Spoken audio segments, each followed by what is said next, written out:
আমাদের বিশ্বমানচিত্রে ইরান কোনো সাধারণ দেশ নয়। এটি পৃথিবীর প্রাচীনতম সভ্যতাগুলির মধ্যে একটি। মঙ্গোল, গ্রিক এবং আরবদের ক্রমাগত আক্রমণ সত্ত্বেও ইরান সব সময় তার ভাষা, কবিতা এবং পরিচয়কে বাঁচিয়ে রেখেছে। বহু শতাব্দী আগে এই অঞ্চলে অনেক সম্প্রদায় বসতি স্থাপন করেছিল। এখানকার প্রাচীনতম এবং বৃহত্তম সভ্যতাগুলির মধ্যে একটি ছিল এলাম, যা দক্ষিণ পশ্চিম ইরানের সুসার চারপাশে অবস্থিত ছিল। এই সভ্যতাটি কয়েক শতাব্দী ধরে ধীরে ধীরে বিকশিত হয়েছিল, যেখানে স্থানীয় লোকেরা শহর, মন্দির এবং লিখন পদ্ধতি তৈরি করেছিল।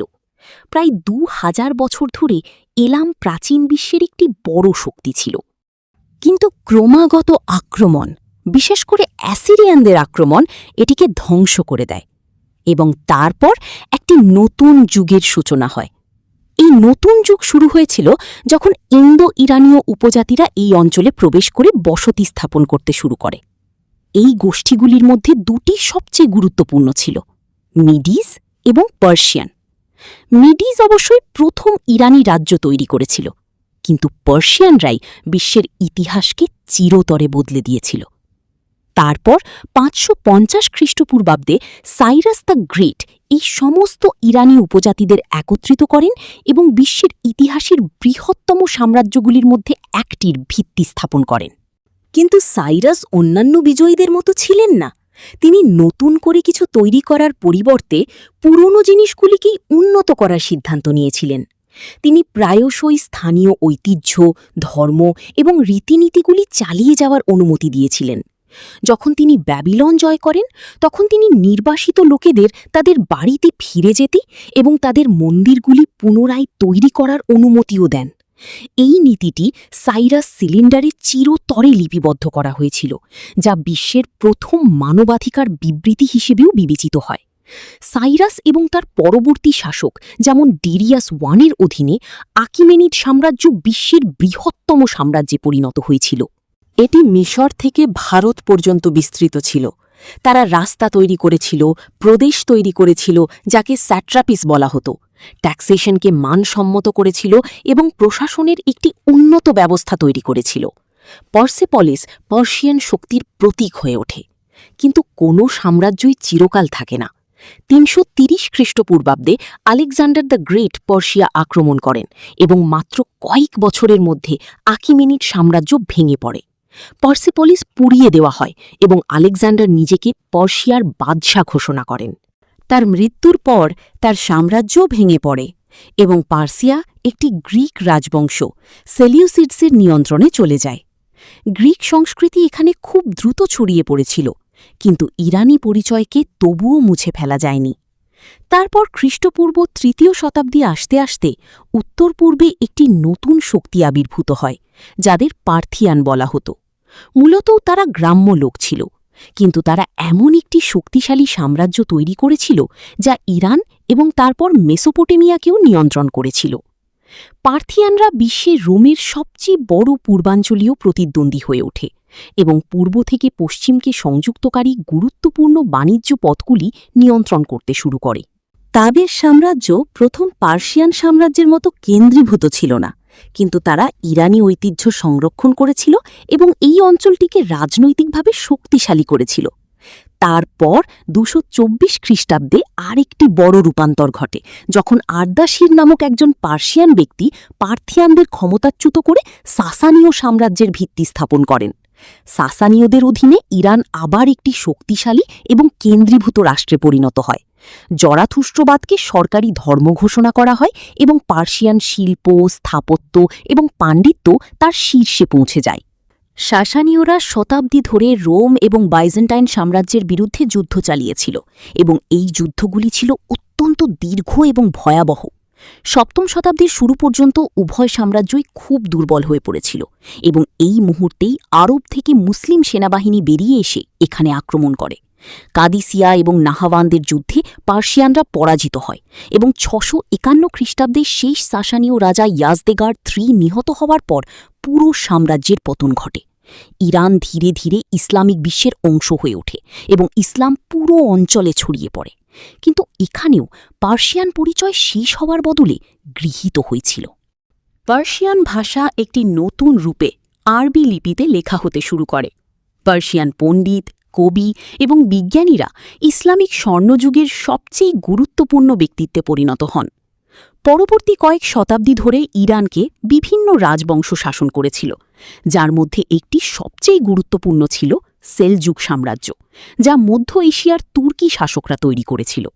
যদিও সেলজুকরা পার্সিয়ান ছিল না, কিন্তু তারা পার্সিয়ান প্রশাসন এবং সংস্কৃতিকে গ্রহণ করেছিল এবং পার্সিয়ানকে সাহিত্য, শিক্ষা এবং সরকারি ভাষা বানিয়েছিল। আবারও বাইরে থেকে শাসকরা এসেছিল, কিন্তু ইরানের পরিচয়ের কিছু ক্ষতি করতে পারেনি। কিন্তু তারপর ইরানি ইতিহাসের অন্ধকারতম সময় আসে, যখন ১৩০০ শতাব্দীতে মঙ্গোলরা ইরান আক্রমণ করে। তারা পুরো শহরগুলি ধ্বংস করে দেয় এবং হাজার হাজার মানুষকে হত্যা করে। মনে হচ্ছিল যেন এই সভ্যতা এবার শেষ হয়ে যাবে। কিন্তু এত কিছুর পরেও ইরান টিকে থাকে। ইরানের মঙ্গোল শাসকরা, বিশেষ করে ইলখানাতের সময়, ধীরে ধীরে ইসলাম এবং পার্সিয়ান সংস্কৃতিকে গ্রহণ করে। যা একটি ধ্বংসযজ্ঞ হিসেবে শুরু হয়েছিল, তা অবশেষে ইরানের পুনরুদ্ধারের একটি নতুন অধ্যায়ে পরিণত হয়।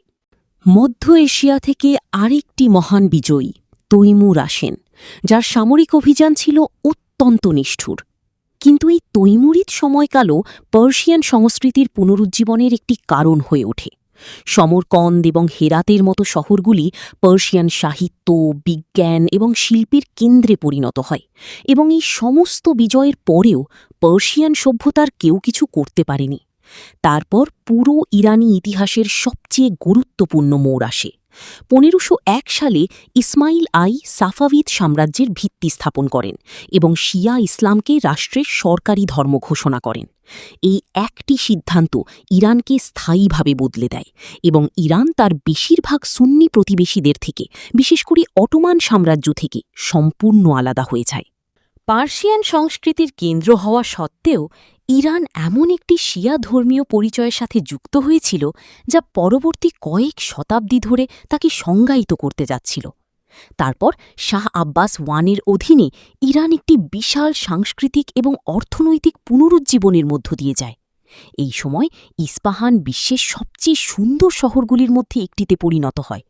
বাণিজ্য প্রসারিত হয়, স্থাপত্য বিকাশ লাভ করে এবং পার্সিয়ান পরিচয় আরও গভীর হয়। সাফাভিদদের দুর্বল হয়ে পড়া সত্ত্বেও তাদের তৈরি করা ভিত্তিগুলি তেমনই স্থায়ী ছিল। তারপর বিংশ শতাব্দীতে ইরানকে নতুন ধরনের আক্রমণের মুখোমুখি হতে হয়, যেখানে সেনাবাহিনীর পরিবর্তে তাকে রাজনীতি, তেল এবং অর্থনীতির মাধ্যমে বিদেশি চাপের মুখোমুখি হতে হয়। রাশিয়া ইরানকে ককেসাসের দিক থেকে ঠেলে দেয়, যখন ব্রিটেন দক্ষিণ দিক থেকে আক্রমণ করে, যাতে তারা ভারতের দিকে তাদের পথ রক্ষা করতে পারে। যদিও ইরানকে কখনো পুরোপুরি উপনিবেশ করা যায়নি, কিন্তু তাকে ক্রমাগত চাপ ও ম্যানিপুলেট করা হতে থাকে, এবং তারপর তেলের আবিষ্কার পরিস্থিতিকে আরও খারাপ করে দেয়।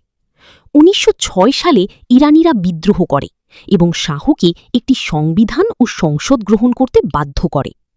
এটি এই পুরো অঞ্চলের প্রথম সাংবিধানিক আন্দোলনগুলির মধ্যে একটি ছিল, কিন্তু বিদেশি শক্তিগুলি একটি শক্তিশালী ও স্বাধীন ইরানকে ভয় পেত, তাই তারা অস্থিরতা বাড়তে দেয়।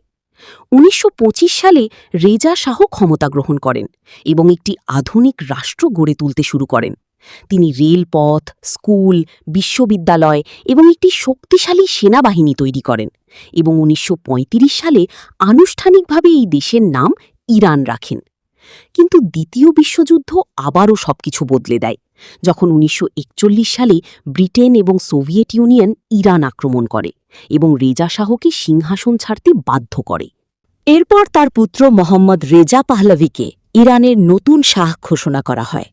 এরপর তেল সংগ্রাম শুরু হয়, যখন ১৯৫১ সালে প্রধানমন্ত্রী মোহাম্মদ মোসাদ্দেক ইরানের তেল শিল্পকে জাতীয়করণ করেন।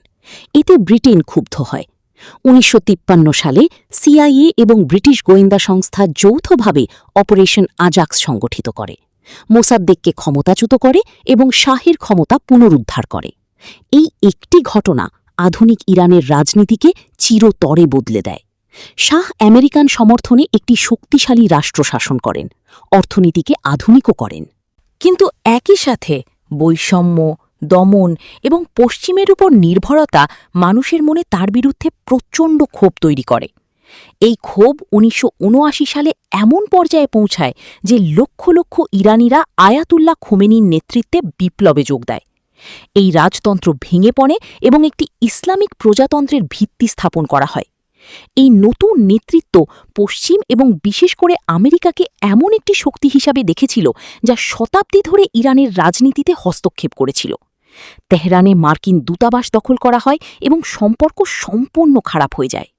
একই সময়ে ইরান ইসরায়েলেরও বিরোধী হয়ে ওঠে, কারণ তারা ইসরায়েলকে আমেরিকার ঘনিষ্ঠ মিত্র এবং এই অঞ্চলে পশ্চিমা প্রভাবের প্রতীক হিসেবে দেখত।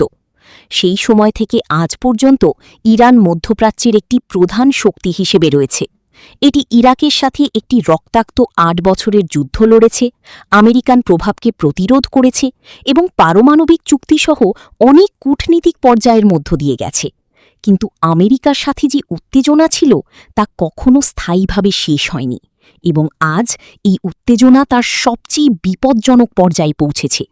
২০২৬ সালে ইরান, আমেরিকা এবং ইসরায়েলের মধ্যে এই সংঘাত একটি পূর্ণাঙ্গ যুদ্ধে রূপান্তরিত হয়েছে, যেখানে প্রধান শহরগুলিতে বিমান হামলা চালানো হচ্ছে, ক্ষেপণাস্ত্র এবং ড্রোন উৎক্ষেপণ করা হচ্ছে এবং হরমুজ প্রণালী বন্ধ করে দেওয়া হয়েছে, যা বিশ্বব্যাপী জ্বালানি বাজারকে কাঁপিয়ে দিয়েছে। ইরানের শীর্ষ নেতৃত্ব নিহত হয়েছে, অবকাঠামো ধ্বংস হয়ে গেছে। কিন্তু এত কিছুর পরেও ইরান ভেঙে পড়েনি। গত ৫,০০০ বছরে ইরানকে আক্রমণ করা হয়েছে, পুনর্গঠন করা হয়েছে এবং প্রতিটি দিক থেকে আক্রমণ করা হয়েছে। তবুও এটি তেমনই ছিল যেমনটি এটি সর্বদা ছিল, একটি প্রাচীন সভ্যতা যা সর্বদা টিকে থাকে।